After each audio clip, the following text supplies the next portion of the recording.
Dillon pulled out, and instead we are getting KSI versus FaZe Temper. And before we do, guys, make sure you like and subscribe and follow MF DAZN X Series on all social platforms. And don't miss out, January 14th from the OVO Arena, Wembley, KSI, FaZe Temper, X Series number 4. The stage is set, but how do we get there? The breakdown. Let's go. So like I said, Dillon Danis pulled out this week of the fight with KSI in the main event of X Series number 4, and we're just going to get to some of the reactions from some notable names in the combat sports world. Yo, what's up? It's your boy KSI, and yes, Dillon Danis has pulled out the fight. Shock, who saw this coming? I gotta be honest, I did not, and a lot of people clowned me for it. I didn't think Dillon was going to pull out because this man was getting the biggest payday of his career, which has not been very long because he refuses to fight, so yes, I should have seen it coming. Okay. Unbelievable stuff from Dillon Danis. My man signed it. Signed to fight me 2-3 months ago and said, yes, I want to go. Let's go, let's go, let's go. And then what, a week, 2 weeks before the fight? Nah, I'm scared, KSI. I'm scared. I don't want the smoke. I'm out. And honestly, though, like, this is how this is going to read. Unfortunately for Dillon, he is now going to be known as the man that was afraid to fight a YouTuber, regardless of what actually happened. And quite frankly, the excuses that are built up here don't really point to any other thing other than that Dillon was not prepared to fight KSI. You heard Mams Taylor come out and say it. It was a weight issue, struggling to make weight. He didn't have a team to go and help him do that or train him to box. He's not a boxer, so he was trying to train to box, apparently without a team. I don't know how that works, but okay. And he was refusing to communicate with Misfits Boxing over even getting him a flight to come to the event. Mans didn't want it. Yeah, he pulled out. So I'm fighting FaZe Temper instead, as you can see on the poster. Okay. Getting in the ring with FaZe. Simon versus FaZe. KSI versus FaZe Temper. It's gonna be a good fight. I've looked at the response. A lot of people are very excited, if not more excited than the Dillon fight. I guess a lot of people just thought Dillon was trash. I think it's more about this. This is a fight for the community, right? Yes, Dillon was a legitimate threat, and so is FaZe Temper to KSI. We're going to get to that in a second, but people are excited about this fight because it is now a crossover boxing scene focus on the influencers, stuff that made this scene great to begin with. KSI, Logan Paul, Jake, Gibb. There were big time fights to start this thing out, and now we're kind of back to that, which I enjoy. I enjoy the ability of us to cross over into new heights and new scenes, but I also like when we give back to the community that started this thing. And like I said, FaZe Temper was an option they went with. There were some other names that we're going to talk about later, but regardless, we're bringing it back to the influencers. It's pretty cool. Nice to beat up this trash bag. But either way, I'm going in with a better fighter. Wow, you know what? Dillon isn't even a fighter. We're not calling him a fighter. But yeah, I'm going in with a better opponent. The fight is next week, January the 14th. I'll see you there. Tickets down below. And yeah, today I wanted to just laugh. I just want to laugh at Dillon Danis because why not? He's a clown. He's an absolute clown. So let's laugh at this clown for 10 minutes straight. I want this to be his legacy. Just him being an absolute idiot. An idiot, a bitch, a stupid that literally now has no legs to ever stand on. So yeah, let's do this. Personality, and that's the thing with Marcel too, is like he was getting mad at me for like, hey look, it's Conor McGregor. Hey look, that's Conor McGregor's bitch right there. If you guys don't remember, this was from, I think, 2020, that time frame where Jake Paul was, I think, still living in Los Angeles, pulled up on Dillon Danis while he was at Brendan Schaub's show that we're not going to name here, and he started throwing water balloons at him, and, well, I guess we'll see what happened there. This is the only time I actually agree with Jake. So he just walks toward the truck, continues to get pelted with these balloons. That one went off the dome, I'm pretty sure. And, I mean, listen, I know what he's trying to do. He's like, what's up? You know, let's fight. Again, Dillon not known for actually doing that, so, you know, I don't know what he thought was going to happen here. Boom, takes that one, takes another one off the dome. It didn't even break. There it is right there. So he keeps coming, eats another one. Oh, that was toilet paper. Almost falls to the ground trying to throw toilet paper. Let's watch it again. The athleticism on display. Oh my God. Fucking motherfucker, bro. Wow. Still missed.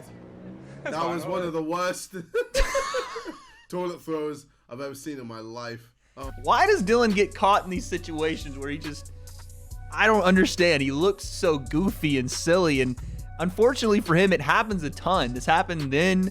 Obviously, the thing that happened in Austin, Texas around this fight, that was not his fault necessarily, but still, the coffee thing, the thing in the ring where him and KSI were talking back and forth, but he was just mumbling. He was like, yeah. It's all weird, but he seems to find himself in those positions a lot. I was gonna try to jump on the truck, but I couldn't get it. Dude, if There's we no way. close. Bro. There's no way. There's no way you have the fitness to chase a car. There's no way you have the legs, the pace to catch up to the car. And even if you were right next to the car, you'd still miss. You'd still somehow fall over. I think you did. You fell over when you threw the toilet roll. Oh, look! Man slipped throwing a toilet roll. You got beat by a toilet roll. Drove off right when I was getting And close. if they would have jumped out, then I got to get involved. I got to dust off the old skill set. I don't think he would actually box me either. And like, Bro, you wouldn't box anyone. You wouldn't box anyone. That's the saddest point of this is Dillon's been perceived as a professional fighter.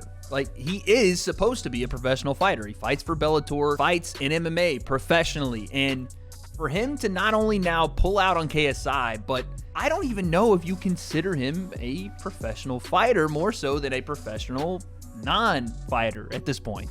Now let's see some other people in the combat sports sphere that had their doubts about Dillon showing up in the first place. Fair play to them. They were right. The first one hit it right on the nose. It's Ariel Helwani. Let's take a look. Why are you fighting KSI?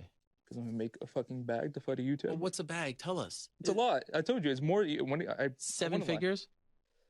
No. Yeah.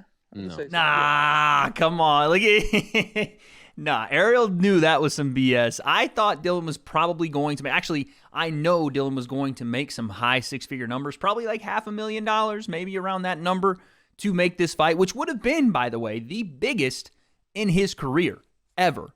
But to say seven figures, it's a little steep and another lie. Yeah. Yeah, you'll see. Post sponsorships, everything at the end of the day. Why are people saying you're not going to show up? Why wouldn't I show up? This is the stupidest thing ever. Who are you training with? Right now, I just train around. Well, I guess it wasn't. Why are people saying you're not going to show up? Why wouldn't I show up? This is the stupidest thing ever. Who are you training with? Right now, I just train around different gyms. Yeah. You don't have a home? No, not right now. You don't have like a main head coach? No. Who's going to be your I guy? coach myself. I don't. What? This should have been my main indicator. I don't have a coach. I coach myself. I don't need a team. He was not prepared for this. And again, to take a YouTuber, an influencer, as lightly as he did, or just the disrespect of not even trying to make this seem or be believable that he's going to actually show up, is flat out clownery. This is why Dillon Danis is not known as a professional fighter. Professional fighters get a camp. They get a team. They train. They get prepared. Dillon was none of those things. You didn't Have I ever pulled out a fight? You didn't show up to the press conference. Yeah, because him. You would think that you would want to sell the fight. Are you having second thoughts? No. Are you having second thoughts? No. Are you having second thoughts? No. Oh, man. And then they play the circus music. There we go. Yep. There it is. Okay, well, let's talk about the replacement fighter, KSI and FaZe Temper. Let's break it down. I'm finding someone worse. I'm finding someone who is better, in the ring and will be a big threat to me. But I'm JJ. I'm KSI. Like I know what I am. I know how much work I put in. When KSI tries to brag about what he's going to do to someone, he just says, I'm JJ, I'm KSI. I love that. That's confidence. Like, what do you mean? I'm KSI. This is what I do. Like, you guys not know? I love it. It's ego, but it's ego put in the right place. He believes in himself, and he's always going to say that. And I feel like my intensity will break Temper down, and he's gonna experience nothing like me. It's gonna be a little bit of a shot to the system, And I guess similar to Slim, but I'll just be a bit more, I guess, clinical, a bit more dangerous. There'll be a bit more work rate with me. And yeah, you know, I'm just going to show the world, like, you know, I mean business when it comes to this boxing scene. And yeah, it's going to be a good fight, but Temper has no chance. Unfortunately, bro. Okay. I mean, listen, that's the stuff you hear from JJ a lot, and you know that he's good at those things. Work rate, intensity. He said footwork, that all those things were better than Slim's. And again, the power, he said as well. He also says that he's going to destroy Temper. Like, it's not going to be, it's going to be an easy night for him. I don't know if that's the case. And on the other side of things, FaZe Temper, while yes, he was knocked out by Slim, he's coming into this fight off of victory, a big-time knockout of his own, and a lot to prove here. A lot of people underestimating him, overlooking him, but Tommy has some skills. Let's see what he said. I'm going to say this right now, bro. You're going to have a hard time trying to touch me. I really think you're underestimating me, but it is what it is, and, you know, it's going to be fireworks.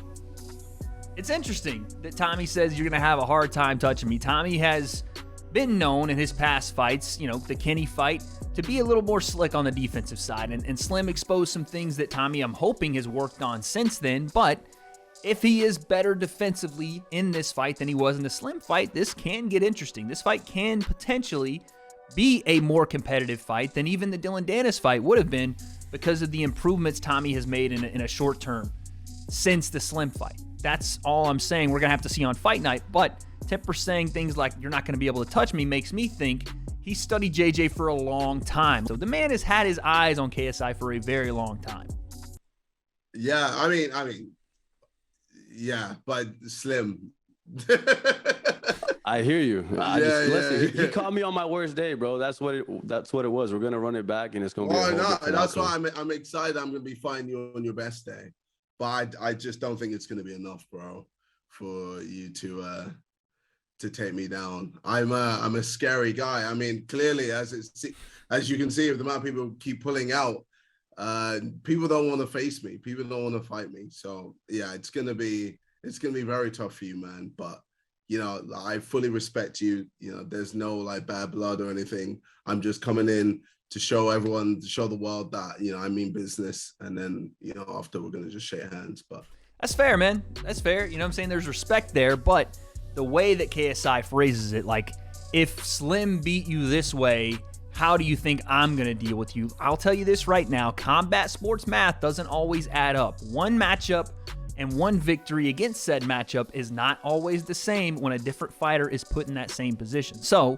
if you have KSI's fight style and Slim's fight style, yeah, they're a little similar, but does that mean the matchup's a one-to-one comparison? I don't think so. I think this fight's going to be a little different than the one we saw with Slim and Temper. I think it's going to be more strategic from Temper's side. He's not going to fight as emotionally. In KSI, yes, he's going to do what he does, bull rush this man, come out swinging hammers, and it's going to be up to Temper to try to defuse that. There it is, man. That wraps everything up. Listen, we've been through it all in the crossover boxing scene. We always are on our toes, staying ready for whatever the next big thing is, or the next big pullout, or the next big event change, fighter change, step-in opponents, whatever it is, we're always ready.